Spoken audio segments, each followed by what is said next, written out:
incomparable, c'est quoi. Redoutable.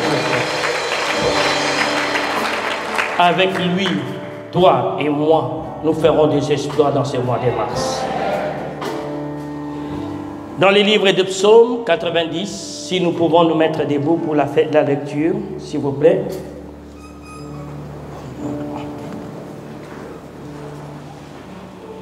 Comme une armée bien disciplinée, à mon commandement jusqu'à 3. 1, 2 et 3.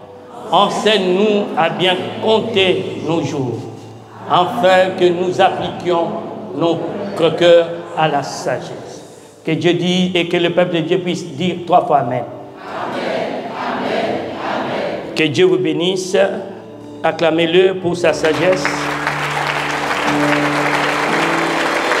Et prenez place. Comme vous le savez, les habitués d'Arbre de Vie, ou les membres, ou les sympathisants, prenez place. Et pour ceux qui sont venus pour la première fois, tout le premier du mois, nous faisons la dédicace. En d'autres termes, nous consacrons le temps que Dieu nous donne. Car la Bible déclare dans Ecclésiaste, si nous pouvons le lire, 9, au verset 11,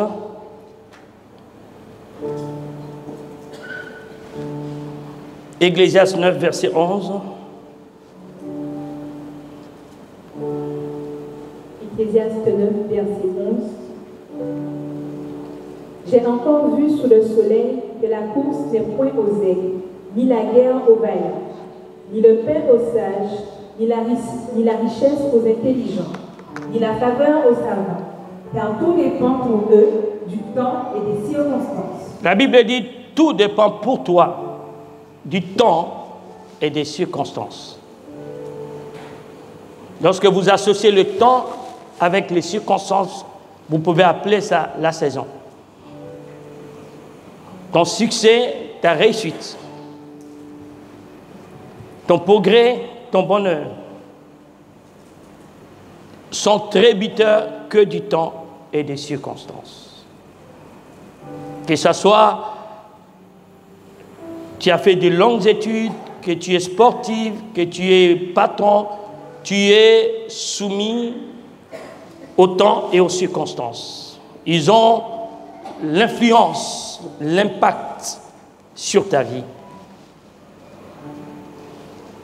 Et c'est comme ça, Moïse dit à Dieu, enseigne-moi à compter les jours, à tenir compte du temps. Pourquoi ? Tout simplement, la vie, nous l'avons dit, n'est que le coulement du temps. La vie n'est qu'un coulement du temps. Le temps ne fait que passer. Ça ne fait pas longtemps, vous et moi, nous avons célébré le Saint-Sylvestre. Aujourd'hui, je ne vois même pas comment on a fait pour arriver au mois de mars. Les choses sont parties tellement vite. Et si pendant les 2 mois qui viennent de s'écouler, tu n'as rien fait, tu n'as pas eu la sagesse d'appliquer ton cœur à la sagesse, tu as perdu le temps. Et tu arriveras encore à la fin de l'année, tu as dit, j'ai passé une année cauchemardesque, une mauvaise année. Mais tu n'as pas passé une mauvaise année parce que l'année était mauvaise, mais parce qu'il t'a manqué la sagesse. La sagesse n'est qu'un écoulement de temps. Et la vie plutôt n'est qu'un écoulement de temps. Une génération s'en va, une autre revient, la terre subsiste, dit Ecclésiaste. Maintenant, la sagesse, c'est l'art de mettre à profit le temps que Dieu t'a donné. C'est l'habilité de te donner un agenda, de savoir utiliser le temps à ton profit. Le mois vient de démarrer. Je ne sais pas ce que ce mois représente pour toi. Mais Dieu t'a donné à toi et à moi, Dieu nous a donné plutôt à nous tous les mois et les jours ou les heures de manière équitable. Personne n'aura plus de temps que l'autre. Personne n'aura plus de jours que l'autre. Personne n'aura plus de semaines que l'autre. Sauf ceux qui ne vont pas finir, c'est moi. Mais je suis convaincu, tous ceux que Dieu a fait la grâce d'entendre le son de ma voix termineront ce mois. Mais qu'est-ce que tu vas faire de ces 31 jours qui t'a été offert gratuitement? Quel emploi du temps tu mettras en place? Quel agenda tu te feras? Vous savez, il y a une chose qui se passe aujourd'hui. Les gens gaspillent du temps. Je répète, les gens gaspillent le temps. Mais sachez une chose. Un jour, ces temps vont vous sanctionner.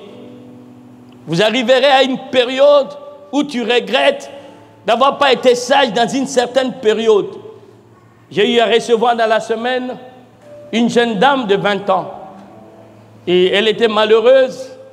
Elle avait l'impression qu'à 20 ans, elle n'avait pas fait grand-chose. Elle n'avait pas atteint ses objectifs. Et je me suis mis à rire. J'ai dit, ma fille, j'aimerais bien être à ta place. Et je n'aurais pas dit ça. Et je commençais à lui expliquer la sagesse du temps. Je lui ai dit, Dieu a établi 3 périodes majeures dans votre vie. Dites avec moi 3 périodes majeures. Qui commencent de 0 à quel âge? À 25 ans. Ça, c'est une période où tu découvres et tu apprends. Tu es en train d'aiguiser tes armes. Tu es en train de maîtriser des choses. Quand tu finis cette période, tu commences de 25 ans à 60 ans. Là, c'est une période où tu es en train de transformer tes talents en richesse, de vendre ton temps, de vendre tes compétences, de vendre tes dons. Tu fais des efforts maintenant et à 60 ans, Macron veut vous amener à 65 ans. Dans le monde, on dit que c'est l'âge de la retraite. Mais de 60 à 120 ans pour moi, je ne sais pas pour toi, tu te donnes jusqu'à quand? C'est l'âge ou la période de jouir des avantages que la vie t'a offert. Afin que tu termines la vie comme Abraham, rassasié de jours.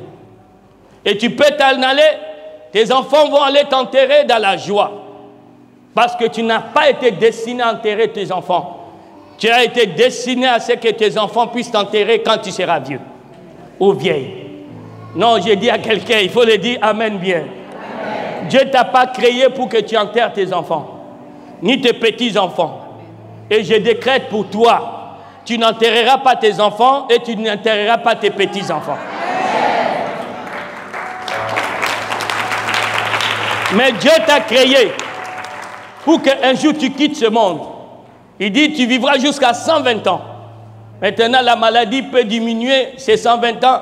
Les circonstances, je ne sais pas quoi, les climats vont diminuer ces 120 ans. Mais moi je sais et je suis convaincu jusqu'à 120 ans, je vais encore continuer à prêcher.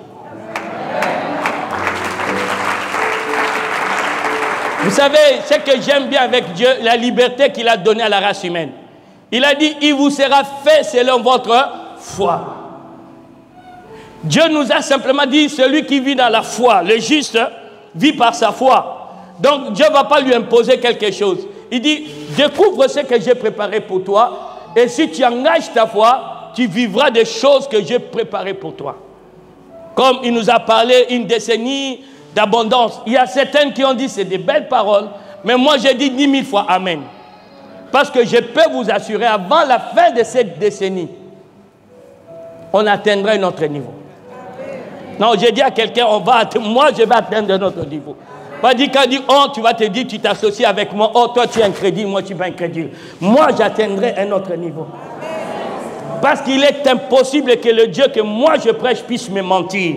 S'il me promet d'abondance, s'il me promet la liberté dans tous les domaines, même au point de vivre en Afrique, de venir vous visiter de temps en temps, 2 fois par semaine, avec un jet privé, je crois que je viendrai vous visiter. J'ai dit à quelqu'un, avec Dieu, il faut avoir des attentes de grandes choses. Il faut pas toujours espérer un Dieu des petites choses. Ce Dieu-là n'est pas le nôtre. Quelqu'un peut dire un bon amen. Et le Goliath qui t'empêche à vivre les merveilles de Dieu, c'est Goliath est tombé ce matin dans le nom de Jésus-Christ. J'ai dit à quelqu'un, ce Goliath est tombé. Alléluia. Il n'est pas seulement tombé, on a coupé sa tête. Donc il est mort. Dieu a dit, il a ouvert des portes pour vous que personne ne peut fermer. Quelqu'un peut dire amen avec moi. Maintenant, je reviens par rapport au temps.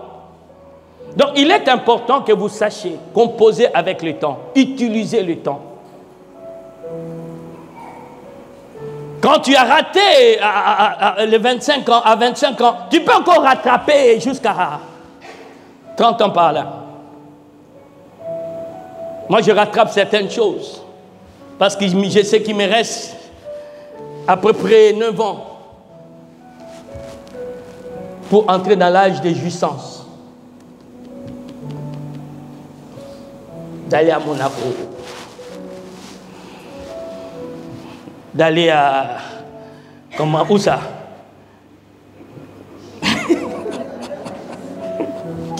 Alléluia! Je crois que je ferai partie des personnes qui vont aller en vacances à la Lune. Oh, mais c'est en train de se développer, on est en train de préparer un projet. Peut-être que je ferai partie de ces personnes. Je pars à la Lune et puis je viens vous raconter comment la Lune est. Amen. Mais bien-aimés en Christ, nous rigolons. Et vous allez tout simplement comprendre pourquoi Moïse ou le psalamiste a demandé « Aide-moi à compter mes jours pour appliquer mon cœur à la sagesse. » La sagesse, c'est cette faculté ou habilité d'utiliser le temps dans bon escient, à ne pas gaspiller le temps. Apprends-moi à compter les jours, ou en d'autres termes, apprends-moi à comprendre le mystère des jours. Par exemple, là, on est au mois de mars. Qu'est-ce que ça représente pour toi? Ou qu'est-ce que la Bible voit ou interprète? C'est le chiffre 3. Nous trouvons plusieurs signification de ce chiffre, mais le seul que nous allons utiliser, c'est le chiffre de la victoire. Alléluia. Ou le chiffre de 3 temps, de 3 dimensions de temps plutôt, passé, présent et futur. Mais moi, aujourd'hui, j'aimerais utiliser le chiffre de la victoire sur un ennemi, parce qu'on ne peut pas avoir la victoire sur soi-même, on peut qu'avoir la victoire sur les ennemis. Vous êtes d'accord avec moi? Tu ne peux pas avoir la victoire sur « Oh, j'ai la victoire ». Non. Quiconque prétend avoir la victoire, c'est qu'il a reconnu qu'il a des ennemis ou il a eu des ennemis dans sa vie. Quelqu'un peut dire amen avec moi? Et Dieu veut te donner la victoire sur ses ennemis. Dieu veut te donner la victoire sur tes ennemis. Et l'ennemi que Dieu va te donner la victoire aujourd'hui, c'est ta chair. Avez-vous déjà entendu parler de la chair? Avez-vous déjà entendu ta chair? Ou on dit l'homme charnel. Avez-vous déjà entendu parler? J'aimerais vous expliquer. Il y a 3 types d'hommes sur la terre. Il y a l'homme animal. Dites avec moi, homme animal. Avez-vous déjà entendu parler de l'homme animal? Il ne diffère pas aux animaux. Ce n'est qu'une âme vivante. Alléluia. Il fonctionne comme un animal. Il prétend même qu'il est descendant des singes. Il pense comme un animal, mais il est pire qu'un animal. Parce qu'il peut faire des pratiques contre nature. C'est tout simplement un homme qui n'a pas connu Christ. C'est tout simplement un homme qui n'est pas sauvé. Il pense des mauvaises choses. J'aime bien, une fois le Seigneur Jésus interpelle Pierre, il dit, arrière de moi Satan. Écoute ce qu'il dit après. Il dit, les pensées que tu as, ce sont les passions des hommes et non de Dieu. Et quand il dit à Pierre, arrière de moi Satan, les pensées que tu as, ce sont les passions des hommes. Donc il comprend tout simplement qu'un homme qui n'a pas Dieu, il est totalement contrôlé par le diable et le diable les réduit à fonctionner comme un animal. Alors vous me dites, ce n'est pas vrai. Mais je vais vous expliquer. Même pire qu'un animal. Quand par exemple un homme, c'est un exemple, hein, mais ça peut être aussi une parole de sagesse ou de connaissance. Ok? Mais madame, j'ai dit que ça peut être qu'un exemple. Mais, comprenez, ça peut être aussi une parole de sagesse et de connaissance. Il prend par exemple, il dit, bon, je vais réussir dans la vie, je vais avancer dans la vie, mais comment je vais faire pour réussir? Il va voir un quimboiseur ou un sorcier. Le sorcier lui dit, si tu veux réussir, amène-moi ta femme ou ta fille, je vais coucher avec, et puis tu auras le succès. Cet homme prend sa fille ou sa femme, il peut lui donner au quimboiseur. Est-ce qu'il ne pense pas comme un animal?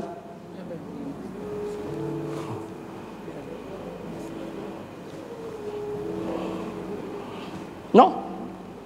Non, ce n'est pas ici. Je parle des choses qui se sont passées au Kosovo. Ici, ça ne s'est jamais passé ici.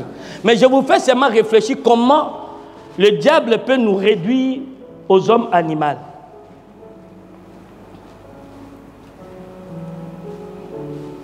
Faites attention. Lorsque un homme peut aller avec un homme, une femme peut aller avec une femme, en tout cas, nous sommes réduits, on est pire que les animaux. Je n'ai jamais vu des poules aller avec des poules. Poule, aller s'accoupler avec une poule. Je n'ai pas encore vu. C'est ça qu'on appelle l'homme animal.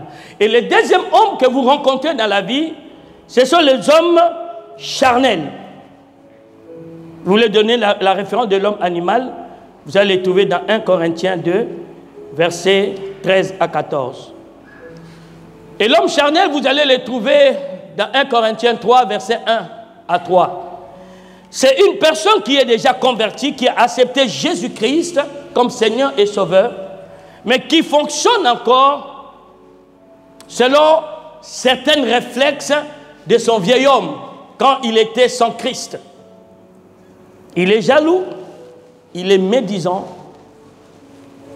il est menteur, il est orgueilleux, il est querelleux, il aime bien la division. Si vous allez le trouver dans 1 Corinthiens 3, versets 1 à 3. Et ça, ce sont des chrétiens, des hommes et des femmes qui ont déjà accepté Jésus, mais qui sont des hommes charnels. Et la troisième partie, ou le troisième type d'homme, c'est l'homme spirituel, comme moi. C'est un homme qui est conduit par l'Esprit de Dieu. C'est un homme qui marche selon l'Esprit pour ne pas accomplir les désirs de la chair. C'est un homme qui a dompté sa chair, qui ne cède plus aux caprices de sa chair, qui s'est résisté à la tentation comme Jésus, dans la bouche duquel il n'y a pas de mensonge ni de fausseté. Et la Bible dit que ce sont ces hommes-là qu'on appellera le Fils de Dieu, parce qu'ils ressemblent à leur Dieu. Là, vous avez ça dans le livre de 1 Corinthiens, au chapitre 2, verset 14 jusqu'au verset 16. Maintenant, j'aimerais que toi-même tu puisses te dire que je suis quel type d'homme. Même l'homme spirituel doit toujours continuer à combattre la chair. Qu'est-ce que c'est la chair? En réalité, la chair ne veut pas parler du corps. La chair veut parler seulement de 5 sens. Les hommes qui fonctionnent encore avec leurs 5 sens. Qui peut m'énumérer les 5 sens? Vite fait, avec le micro. Énumère-moi les 5 sens pour les gens qui ne connaissent pas les 5 sens. Vite fait, aidez-moi, aidez-moi.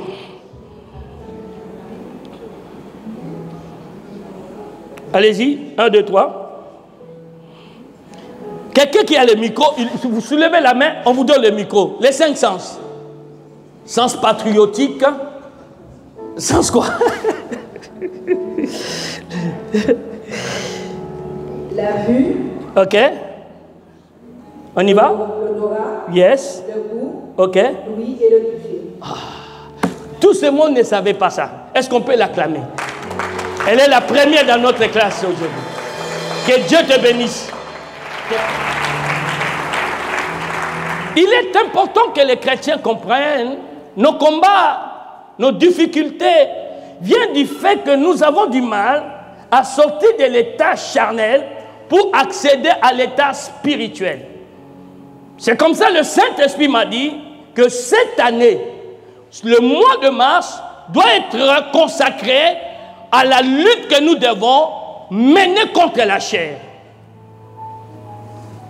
Car la Bible dit, la chair a des désirs contraires à l'esprit. Galates au chapitre 5, nous allons commencer au partir du verset 16. La chair a des désirs, verset 16, hein? Galates 5, à partir du verset 16. Oh my God, l'alliance. Vous savez qu'au travers des rapports sexuels, il y a des alliances qui se font. Est-ce que vous comprenez ce que le Seigneur me ramène toujours dans un acte sexuel diabolique. Il faut vraiment que cette alliance soit coupée. Il faut que cette alliance soit coupée. Le Seigneur m'amène toujours. J'essaie de fuir pour ne pas mettre mal à l'aise la personne, mais l'esprit me ramène. Excusez-moi, je suis comme ça, je suis piloté.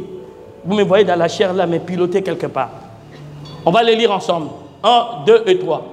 Je dis donc, marchez selon l'esprit et vous n'accomplirez pas les désirs de la chair. On nous recommande de marcher selon l'esprit pour que nous accomplissions plus les désirs de la chair. Donc les désirs de la chair. On y va, verset 16 et 17.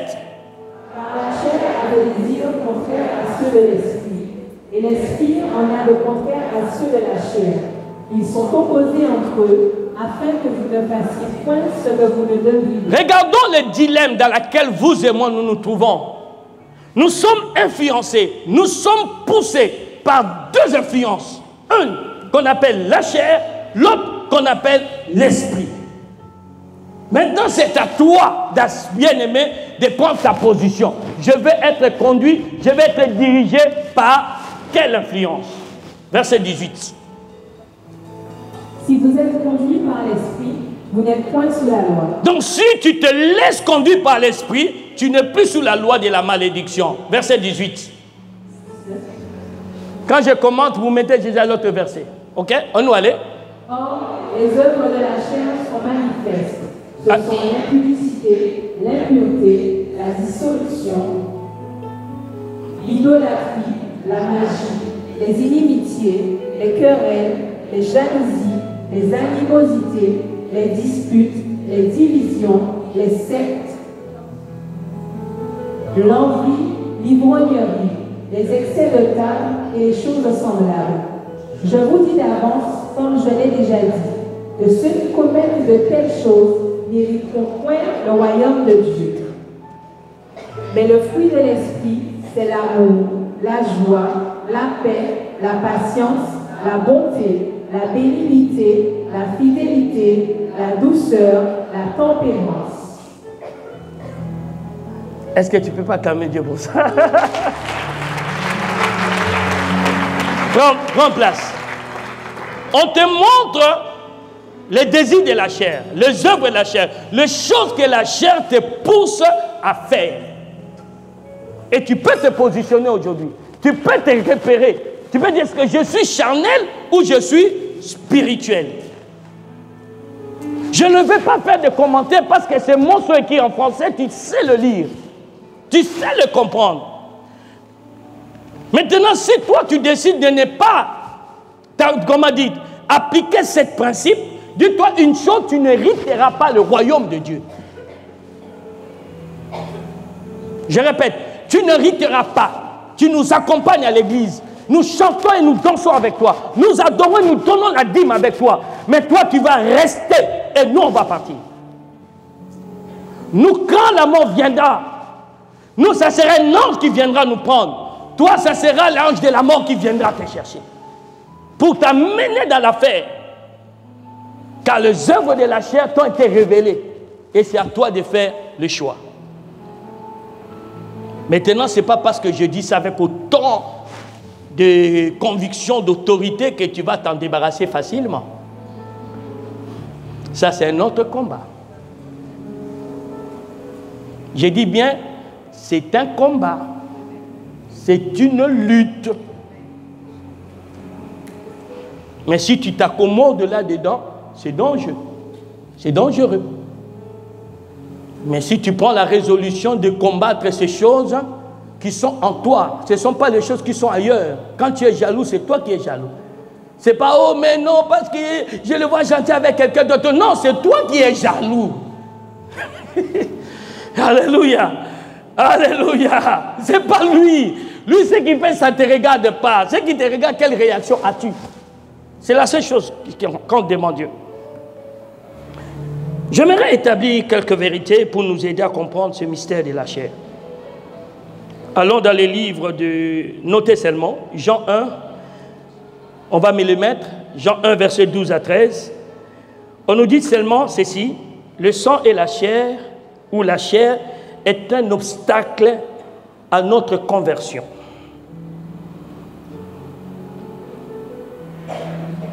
C'est pourquoi quand Dieu veut sauver une personne, il passe au-dessus de ça. Aucune personne peut connaître Dieu selon la chair, ne peut se convertir selon la chair. Tant que tu es charnel, tu ne peux pas naître de nouveau. Ouais, quand je parle là, je dis Dieu est tout suffisant, tu n'as pas besoin de sorcellerie. Toi, tu ne comprends pas. Mais moi, qui vous parle, j'ai de l'expérience. J'ai été affronté j'ai affronté des gens qui pratiquaient des sorcelleries à outrance, des gens qui étaient des maîtres maçonniques, des gens qui étaient des grands marabouts. Je ne parle pas des petits marabouts, de grands marabouts. Ils ont pris chape. Parce que celui qui a Dieu, aucun sorcier ne peut entrer chez lui à la maison. Celui qui a Dieu, aucun poison ne peut le tuer. Celui qui a Dieu, aucun envoûtement ne peut l'atteindre. Mais quand tu es charnel, tu ne peux pas comprendre ça. Parce que tes parents t'ont montré pour te protéger, il faut faire de la sorcellerie. Tes ancêtres t'ont protégé si tu vas aller de l'avant. Bien aimé, je gagne l'argent, je perce dans ma vie sans pratiquer la sorcellerie. Je ne l'ai jamais pratiqué. Le temps où je devais pratiquer la sorcellerie, avant de me convertir, je ne l'avais pas pratiqué. Comment je vais pratiquer maintenant que je suis converti? J'étais champion de karaté de mon pays sans pratiquer la sorcellerie. Et maintenant que je suis en Christ, donnez-moi au moins une seule raison, je peux pratiquer encore la sorcellerie. Mais quand tu es charnel, tu ne peux pas comprendre ce que nous disons. Tu ne peux pas te convertir. C'est comme ça, quand nous parlons des choses de la spirituelle, on dit, ne sois pas jaloux. Tu ne peux pas, tu es charnel. Quand on te dit, sois humble, tu ne peux pas comprendre. La chair s'oppose à la conversion. C'est comme ça que Dieu a dit, nous ne sommes pas nés de nouveau par la volonté de la chair ni du sang, par sa volonté. Des vérités que nous devons comprendre se trouvent dans 1 Corinthiens 15, on va nous le mettre, verset 50.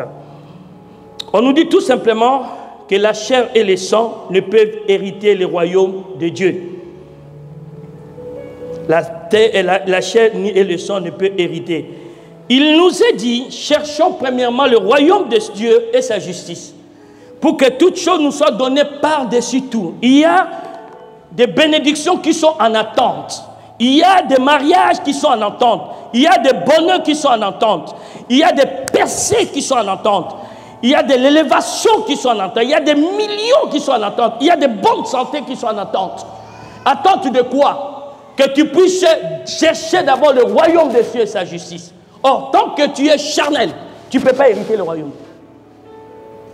Or, comme tu ne peux pas hériter le royaume de Dieu, tu seras privé de ce que Dieu avait mis en attente pour toi. J'aimerais dire à quelqu'un aujourd'hui, vous adorez pas, ou nous vous prêchons pas, un Dieu qui t'attend ou qui se débrouille. Non, non.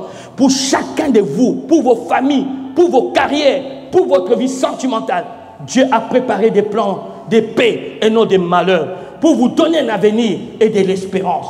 Il a préparé les choses que l'œil n'a point vues, l'oreille n'a point entendues, qui ne sont pas encore montées dans ton cœur. Il a déjà préparé pour toi parce qu'il t'aime. Quelqu'un peut dire amen avec moi. Ta vie n'est pas vide. Il y a des réserves de bénédiction pour toi.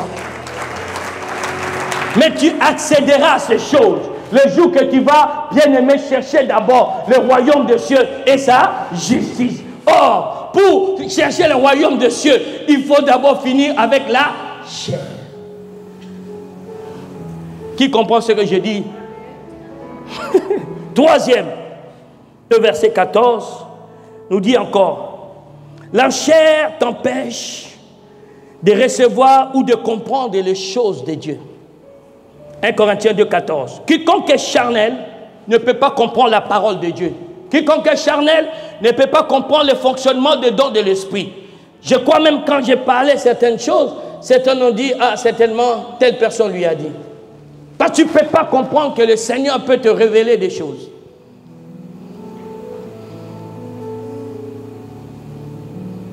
Hier, j'étais à côté d'une personne qui n'ait pas peur. Je le regardais seulement comme ça. J'ai fini de faire une prière. Je l'ai regardé, je le tourne vers elle. J'ai dit, confesse ton péché. Hier, quand vous êtes spirituel, vous pouvez apprendre, connaître des choses que l'homme naturel ne peut pas. Mais quand tu es charnel, tu verras les choses qu'avec tes 5 sens. J'appelle quelqu'un hier de métropole, elle était contente. Elle dit, papa, appelle-moi plus tard parce que je suis en train de faire quelque chose, j'ai un grand témoignage à te donner. Je souris. J'ai dit, on vient de te livrer le lit, tu viens d'acheter une nouvelle chambre. Il dit, mais comment tu sais? J'ai dit, pendant que tu es dans la joie, le Seigneur me permet de voir ce que tu es en train de faire. Pendant que tu es dans la joie, le Seigneur me permet de savoir ce que tu es en train de faire. J'appelle une dame avant-hier, ou hier, je ne sais plus, et puis je le regarde, je lui dis, il faut confesser. Tu es en train de convoiter quelqu'un. Elle résiste, elle dit non. Moi, quand tu dis non, je laisse. Quelques minutes après, elle m'appelle. Elle me dit, oui, j'étais à l'église, j'ai vu un homme qui avait mal placé son revolver, j'ai commencé à combattre. Il y a des choses que vous pouvez, des dimensions spirituelles que vous pouvez accéder les jours que vous deviendrez des personnes spirituelles. Comment je peux vivre ces choses? Comment je peux percevoir ces choses? Dès que je parle à quelqu'un, je communie avec lui, je connais même ses pensées. Mais l'homme charnel ne peut pas comprendre ces choses. Parce qu'ils sont pour lui une folie. Une folie de rester enfermé dans un endroit pour adorer, chanter. Une folie de danser pour Dieu. Oh, qui es-tu, monsieur? Je rencontre des chefs d'État qui dansent pour Dieu sans retenue. Bien-aimés, regardez sur YouTube, vous allez voir Jimmy Carter, qui aujourd'hui, il enseigne à l'école de dimanche. Je parle de Jimmy Carter. Il enseigne à l'école de dimanche. Papy Jimmy, en train d'enseigner à l'école de dimanche. Qui es-tu pour que tu sois orgueilleux, prétentieux de dire qui est Dieu? Les dieux que tous les présidents des États-Unis ont servi, ils ont reconnu, ils ont mis un homme de Dieu à côté d'eux. Aucun président des États-Unis n'a servi la nation la plus puissante au monde sans un homme de Dieu à côté. Trump, là, lui, il est parti pour qu'on prie pour lui. Et quand vous regardez qui prie pour Trump, c'est des Noirs. Allez vérifier. Et toi qui es un petit peuple, tu dis que je n'ai pas besoin de Dieu. Qui fait trembler le monde plus que Trump aujourd'hui? Qui fait trembler le monde plus que Trump? Même les Français sont malades actuellement. On n'arrive pas à les cerner parce qu'on veut le mettre dans leur occultisme. Et lui, il a dit non, Dieu ou rien. Et tout le monde est à genoux. Je dis à quelqu'un, tu dois aimer Dieu, tu dois chercher à le connaître. J'ai dit à quelqu'un, tu dois connaître Dieu, tu dois chercher à le connaître. Quatrième chose que tu dois savoir, Romains 7, verset 14 à 25. La chair est cet ennemi qui t'empêche à faire ce qui est bon, à faire ce qui est juste aux yeux de Dieu, à faire des choses que toi-même tu sais que ces choses sont bien. C'est comme ça Paul a dit, misérable que je suis, qui me délivrera de ce corps du péché. La chair est cet ennemi, il te combat. Il ne veut pas que tu fasses ce qui est bien, pour que tu sois ridiculisé, pour que tu sois méprisé, pour que tu sois sali.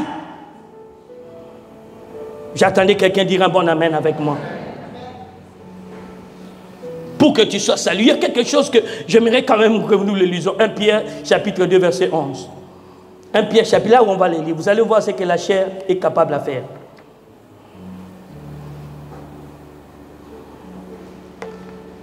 1 Pierre, chapitre 2, verset 11. On va nous le lire. 1, 2, 3. Bien-aimés, je vous exhorte, comme étrangers et voyageurs sur la terre, à vous abstenir des convoitises charnelles qui font la guerre à l'âme. Réponds s'il te plaît, ma fille. Bien-aimés, je vous exhorte, comme étrangers et voyageurs sur la terre, Ok. à vous abstenir des convoitises charnelles qui font la guerre à l'âme. On nous dit clairement ceci. Bien-aimés, nous sommes voyageurs et pèlerins sur la terre. Un jour, nous allons le quitter. Tu vas quitter ton corps. Tu vas quitter ta taille. Oh, je dis à quelqu'un, tu vas quitter ta maison que tu aimes tant. Je dis à quelqu'un d'autre, qu'on héritera ta voiture. Toi, tu seras dans un cercueil, dans un corbillard. Et on te suit. On commence à chanter. Mais tu ne nous attends plus. Oh, vous êtes là, vous partirez, vous quitterez ce monde. Que tu veuilles ou pas, que tu acceptes que je dis ou pas. Ne pensez pas que c'est la mort réservée pour d'autres personnes. Madame, un jour tu partiras. Mais écoutez ce qu'on nous dit. Nous devons nous abstenir des convoitises de la chair. Qui font quoi? Guerre à quoi? Pourquoi l'âme? Parce que c'est notre âme qui ira à une éternité ou mauvaise ou bonne. Lorsque vous vous laissez influencer par la chair, vous vous laissez soumettre à la chair, vous êtes en train de combattre votre propre âme. Ça, c'est révoltant. Vous êtes malheureux. Vous êtes triste. Vous êtes impuissant. C'est comme ça Paul a dit, misérable que je suis. Ça dit, l'âme de Pierre, Paul dit, misérable que je suis. Qui me délivrera de ce corps du péché? Vous savez, quand vous êtes irritable, colérique, c'est vous qui avez mal là. Qui s'est fait mal? Quelqu'un t'a fait mal ou tu t'es fait toi-même mal? Alors pourquoi tu vas voir le médecin? Vous savez, parce que vous avez tellement de choses dans le cœur, vous avez des ulcères d'estomac. Qui t'a fait mal? C'est toi-même. Après, pour dormir, il faut prendre des produits chimiques qu'on appelle les médicaments. Tu n'as qu'à arrêter d'être anxieux. La chair. La chair. J'aimerais avoir ce poste. Comme je ne l'ai pas, mon patron ne me poste pas. Bon, je cherche des moyens, je sacrifie mes enfants, je bloque mes enfants, je bloque ma femme pour avoir un poste qu'un jour tu vas laisser. Et amener ton âme en enfer. Prends la décision d'arrêter. La chair combat ton âme. Et ne la laisse plus combattre ton âme. Troisième vérité et cinquième vérité, Éphésiens 4, verset 6. 26 jusqu'au verset 27. C'est 26. On note seulement. La chair, c'est elle qui ouvre des portes d'accès au diable. Quand on vous dit ne vous mettez pas en colère. Quand vous êtes en Christ, aucun diable n'est plus fort que toi. Mais comment les diables arrivent à vous avoir? C'est à cause de votre propre chair. Quand tu te mets en colère, quand tu ouvres des portes et lui vient, il entre.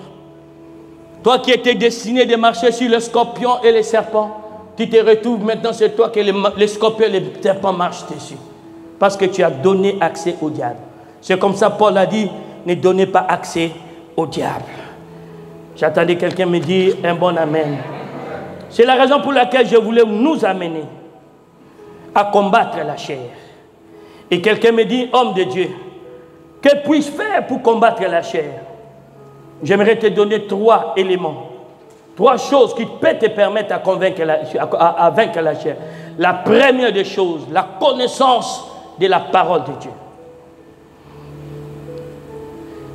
Éphésiens 4, verset 20 à 25. On nous dit que la vérité qui est en Christ nous a appelés à nous dépouiller de notre vieil homme. Quand tu ne connais pas la vérité, comment tu peux savoir que jalousie c'est mauvais? Comment tu peux savoir que la colère, la haine est mauvais? Le manque de pardon est mauvais? La plupart d'entre vous, vous restez dans la chair parce que vous ne lisez pas suffisamment la parole. Le jour que vous allez commencer à lire la parole à elle-même, elle a le potentiel de transformer votre vie. On va les lire. 1 Pierre chapitre 1, verset 23. Quand Jésus dit, vous connaîtrez la vérité vous affranchira, ce n'est pas un slogan, ce n'est pas une philosophie, c'est une affirmation. Quiconque connaît la vérité, on va lire ma fille, on y va. Puisque vous avez été régénérés, non pas par une semence corruptible, mais par une semence incorruptible, par la parole vivante et permanente de Dieu. La Bible dit, la parole a le potentiel de te régénérer. C'est-à-dire, il va jusqu'à tes gènes. Là où tu avais déjà de mauvaises habitudes, de mauvais paradigmes, il commence à agir, il le transforme et tu commences à avoir de bons comportements. Mais si tu ne lis pas la parole, si tu ne la dévores pas, si tu ne la vales pas comme Ézéchiel, si tu ne les manges pas, comment tu sauras que l'impudicité, l'adultère est mauvais? Même quand tu le sauras, tu n'auras pas la force parce que tu n'as une information et non, tu as la parole de Dieu en toi. Pourquoi vous êtes anxieux? Pourquoi avez-vous peur de coronavirus? Corona. Vas-y, doucement, vas-y, doucement. Coronavirus. Pourquoi avez-vous peur de ça? Comment? Ah, vous dites maintenant, vous n'avez pas peur parce que je vous en contient. Vous avez déjà acheté des masques. Je suis allé dans une salle de sport et je vois les gars avec les masques et je dis, monsieur, plus vous tous vous aurez des masques, nous qui n'avons pas des masques, nous ne serons pas contaminés. Pourquoi? Parce que toi, avec ton coronavirus, tu as déjà les masques. Tu prends tout sur toi. Donc, tu ne m'en jettes rien sur.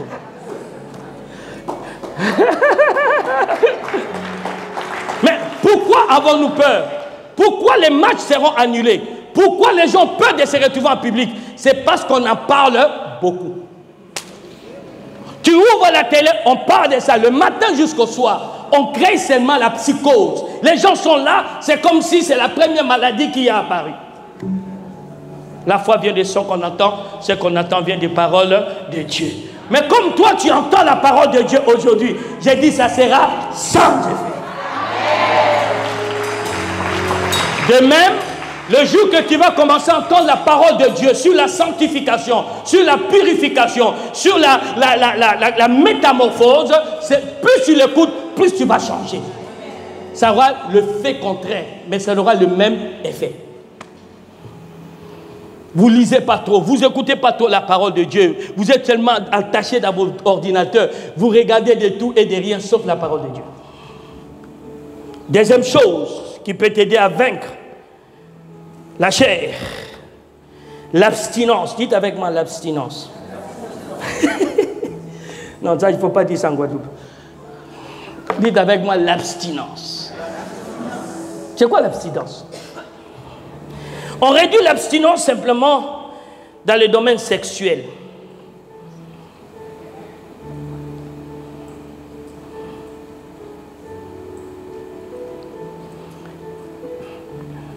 N'est-ce pas? Mais excusez-moi, je vais vous expliquer ce que ça veut dire. Ça veut dire simplement une discipline que tu t'imposes. Ne cherche pas le midi à 14h. Je regarde la télé à 1h. Je me donne 1 heure pour regarder la télé. Après cette heure, j'éteins ma télé. Je décide d'ouvrir ma Bible pour le lire à telle heure. Quand cette heure-là commence, même si le sommeil voulait, je m'abstiens du sommeil. Ah, j'ai dit vendredi, c'est mon jour de jeûne et de prière. Je prends ma frigidaire, je prends un cadenas, je le ferme. Je prends la clé, j'amène à l'église jeudi. Je reviens de récupérer le vendredi soir. Tu vas voir si tu vas. Tu fermes ta cuisine. Tu verras, tu t'abstiens. Oh, tu as envie de parler. Tu as envie de critiquer parce que tu es avec des gens médisants qui aiment bien critiquer les autres. Alors quand ils commencent à parler, ça commence à monter, tu fais... Coronavirus. Coronavirus. Tu ne seras pas contaminé. Parce qu'avant que la parole sorte, toi tu as mis la main.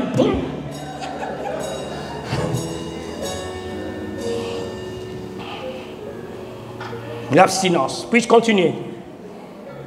Alléluia. Alléluia. Quatrième, la vie de jeûne et de prière. Troisième, merci. La vie de jeûne et de prière.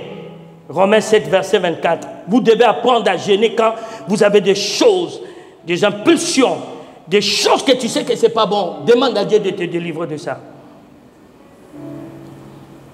Quatrième, tu dois poser 4 actions. Apprends toujours à poser 4 actions. La première chose, c'est renoncer. Tout ce qui est mauvais, apprends à renoncer à ça. Renoncer, ce n'est pas d'abord un engagement. C'est une décision proclamée. Je décide, je renonce à cette pratique. Vous aurez la force de renoncer à ces pratiques.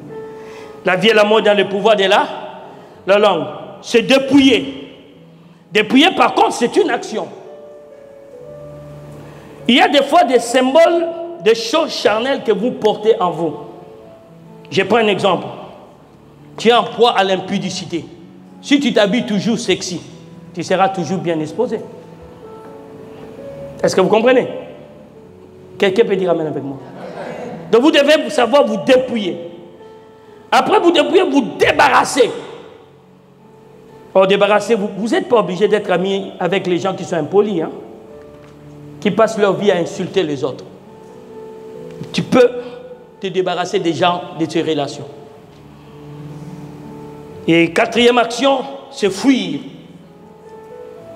Mes amis, il y a des choses, tu ne dois pas résister à ça. Si tu sais que c'est ta faiblesse, la Bible dit que tu dois être capable même à couper ton bras. Quelqu'un peut dire amen avec moi. Le cinquième, c'est l'affection des choses de l'esprit. Aimer les choses de l'esprit. Attaché aux choses de l'esprit. Romains 8, verset 5 jusqu'au verset 15. Bien aimé, on nous dit il y a 2 influences. Celui de la chair et celui de l'esprit. Si vous n'aimez pas, vous ne vous affectionnez pas, vous ne vous attachez pas aux choses de l'esprit, vous serez toujours attiré aux choses de la chair. Je vais vous expliquer ça dans le domaine financier.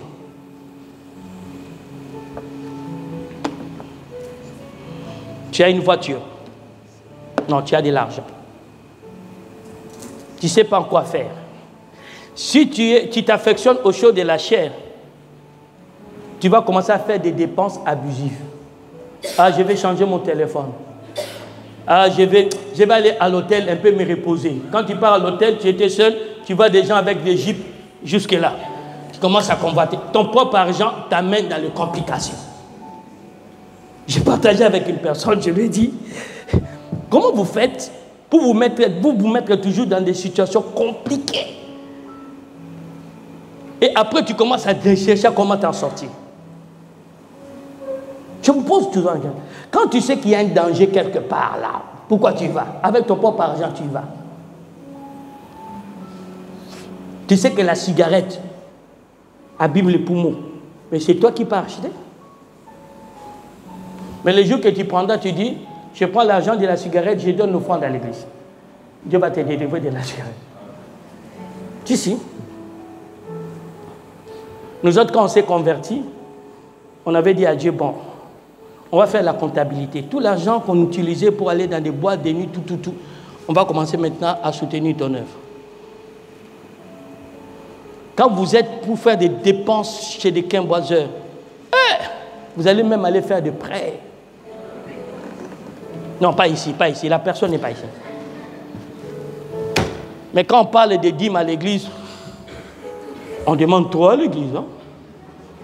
Mais quand tu allais acheter des rhums, quand tu allais dans des boîtes de nuit, tu flambais, tu voulais que tout le monde sache que tu avais de l'argent. Et c'était ton salaire du mois. Toi aussi, tu faisais ça? Non, la manière que tu as bougé la tête, là, Sandy. Ah, heureusement, ta mère n'est pas encore rentrée. Ah, Sandy, heureusement. Voilà. Bien-aimés, affectionnez-vous. Soyez des personnes qui s'attachent aux choses de Dieu. Et quand vous allez appliquer ces lois, vous allez vaincre votre chair. Que Dieu vous bénisse.